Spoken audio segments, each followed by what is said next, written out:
probably August last year. Okay, let's say August or mid-year last year, the waters broke. That's right, yeah. In Ireland. In Ireland. Yeah. And around you have all these things, and this is one big thing that we're going to see in regards to the archetypes that are coming, are the archetypes of water and the big wizard of water. And what does that mean? You know, at a practical level, water coming to your house, and you know, at a transpersonal level as well.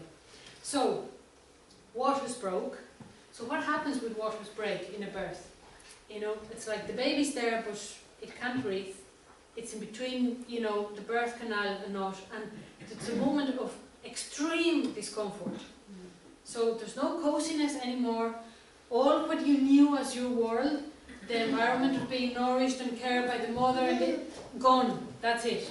And there's no way back. We're in the struggle of realizing that there's no way back to the coziness of probably our societies of the 30s and, you know, and the 60s and the rest. No, that's gone, way gone. We can only go forward.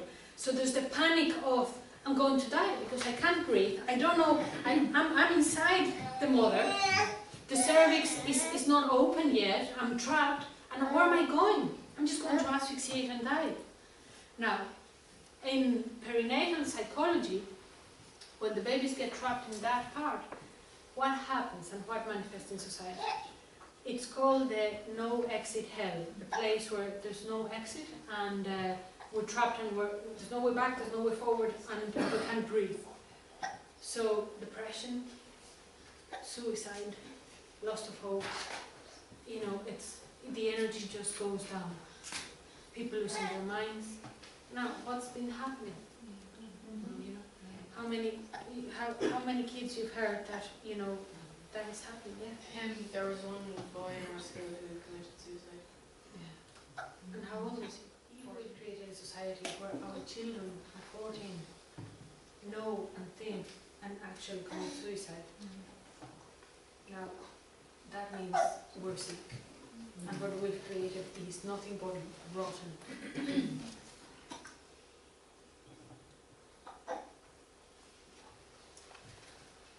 So, what's important of understanding the legacy of the prophecies is if we know what's the energy that's unfolding, if we know what's happening, we can sit with it instead of getting lost in it. So we know we're in a moment where there's little air to breathe. I've had in the last while, and it started from the summer last year, clients coming with, I can't breathe, there's a pressure in my chest, I don't know where it comes from. People feeling they're going mad, I feel I'm going mad. A lot of people feeling, well, I think the only exit is, you know, to kill myself. People who have been very well and stable, but you see the energy has changed. The energy has shifted in the earth, but because we live in this just artificial space and time, 24 hours a day, an artificial calendar, we don't even think and even look at, okay, well, what's happening to the earth? What's happening to the earth I walk? What's happening to the air I breathe? The earth is going through transformation, the galaxy is going through transformation. So obviously we are going through transformation. Long and short counts that we're coming back to the new start of the wheel of back-to-ness, which is the big cycles of the 400 years and all of that. So we're going back to the year of the back-to 13. So that count starts again. So there's a zero moment. The clock is being reset. So, you know, that means it's going to be reset in many, and in order to be reset, we'll have to die probably to our society, to what we believe we've created, to who we believe we are, in order to start again. And the energy that is behind all this is going to be pushing us to move towards that. So, this is where, you know, we normally say to people is, don't resist it. It's going to happen anyway. Whether you want it or not, it's going to push you there. So just let it be. Just let it move through you. And then let it pass and let it teach you about yourself. Because you see, the push is for birth, for consciousness evolution. So at a transpersonal level, what's happening is that consciousness is pushing to be born again and expand into creation. So it needs to shake off what it doesn't need anymore. It needs to shake off conditioning, it needs to shake off fear. And to be able then to emerge and be free and die. So it needs to die in order to create. And as we look at the very beginning, you see, this is why if we don't look at the basic nature of reality, how can we understand what that death means? We're talking about a transformation. It might not mean a physical death, it means a deep transformation from within. And it starts in here, because what happens out there happens in here. And whatever we do here has resonance also out there. Now, what also is happening in regard counts, it's that the soul and the hub, too many years, come together. As I said, there's a cycle of 52 years, again, completing and starting. And then we have a cycle of thousands of years in the part2-ness. Then we have a cycle of 52 years completing. Then we have a cycle of 26,000 years in the galaxy, completing again.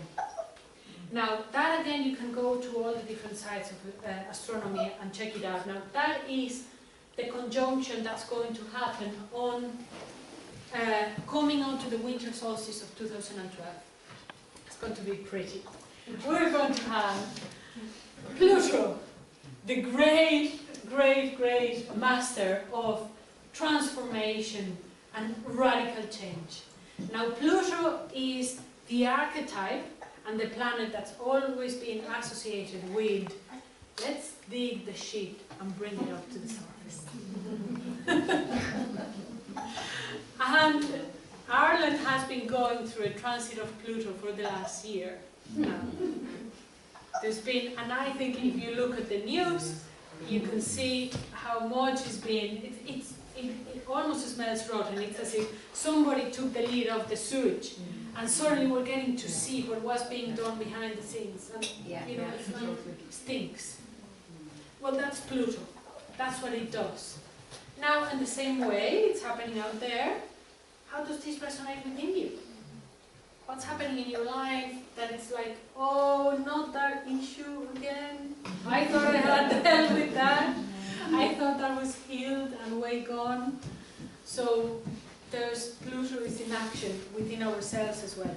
It's a very tough teacher, very tough. From the archetypes of the cosmos, it is, I'll say, the toughest. Takes the biscuit more than Saturn.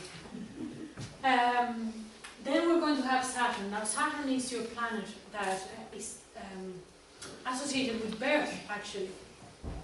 It's the one that constricts. Saturn, when Saturn comes around, whatever karmic debts you have to finish, look at, or heal, they're going to be put right in your face. Whether you like it or not, it is just going to happen. There's no avoiding it. So Saturn comes in and constricts and squeezes us, you know, through the birth canal, which is what's happening.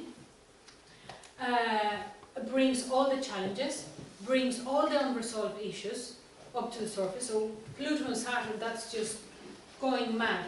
Now, it's very interesting when you work with astrologers and work with people, let's say, that are going through periods of mental instability, how when the transit of Pluto and Saturn finish or fade off, the person starts regaining balance.